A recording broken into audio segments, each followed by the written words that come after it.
Hi students, good morning. మనం ఈ క్లాస్లో డేటా టైప్స్ అనేటివి నేర్చుకుంటాం. ఇక్కడ the data types specifies the size and the type of information that variable will store. ఇక్కడ మనకి మెయిన్లీ డేటా టైప్స్ అనేటివి చాలా రకాలుగా ఉంటాయి. మనం ఇప్పుడు ఈ 4 డేటా టైప్స్ మీద ఫోకస్ చేస్తాం. ఫస్ట్ దాని పేరు వచ్చి ఇంట్, సెకండ్ దాని పేరు వచ్చి ఫ్లోట్, థర్డ్ వచ్చి డబల్, తర్వాత క్యారెక్టర్. మనకి సైజెస్ని ఇక్కడ కంప్యూటర్ లాంగ్వేజ్లో బైట్స్లో కొలుస్తారు. ఇక్కడ మెయిన్గా ఇంటీజర్ అనేది 2 or 4 బైట్స్లో ఉంటుంది. ఇక్కడ ఇంటీజర్ అనేది మనకి ఇంట్తో స్పెసిఫై చేస్తారు. ఇది మనకి హోల్ నెంబర్స్ని స్టోర్ చేసేకి యూజ్ అవుతుంది. అది కూడా వితౌట్ డిసిమల్స్ లేకుండానే జస్ట్ మనకి డిజిట్స్ అంటే 1, 2 అలా 100, 200, 2000 వరకు, 3000, 4000, 10,000 అలా స్టోర్ చేసేకి యూజ్ అవుతుంది. 2.0, 2.8, 2.9 అని యూజ్ చేసేకి ఈ ఇంటీజర్ అనే డేటా టైప్లో స్టోర్ చేసేకి మనకి కాదు.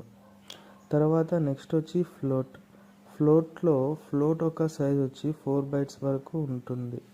ఇక్కడ ఈ ఫ్లోట్ అనేది stores A fractional numbers containing 1 or more decimals sufficient for storing 6 to 7 decimal digits. అంటే ఇక్కడ 0.01234, 0.08924 ఇలా స్టోర్ చేసేకి మనం ఫ్లోట్ని యూజ్ చేస్తాం.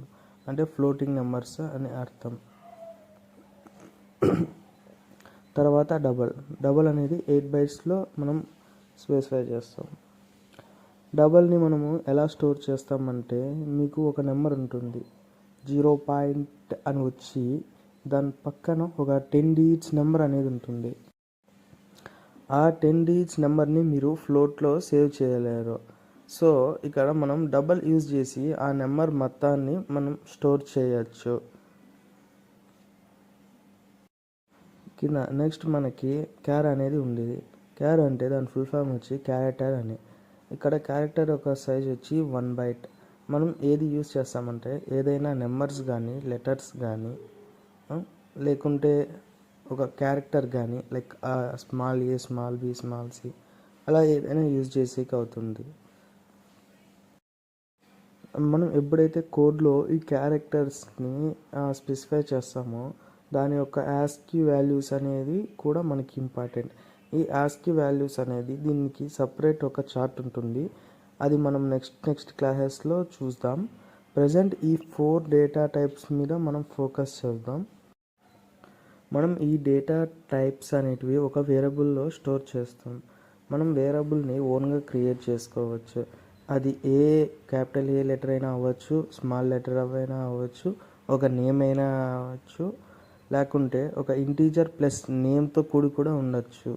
ఇలా మనం వేరియబుల్ని మనం సొంతంగా స్పెసిఫై చేసుకొని ఈ డేటా టైప్స్ అనేటివి ఆ వేరియబుల్లో స్టోర్ చేసి మనం ఈ సి ప్రోగ్రామింగ్ లాంగ్వేజ్కి మనం యూజ్ చేస్తాం.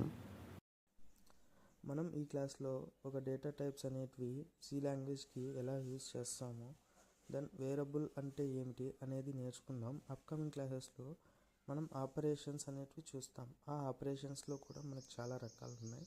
మనం నెక్స్ట్ క్లాస్లో అవన్నీ చూసుకుందాం. Okay students, thank you, bye. మీకు ఏమైనా డౌట్స్ ఉంటే నాకు వాట్సాప్లో టెక్స్ట్ చేయండి, నేను చెప్తాను.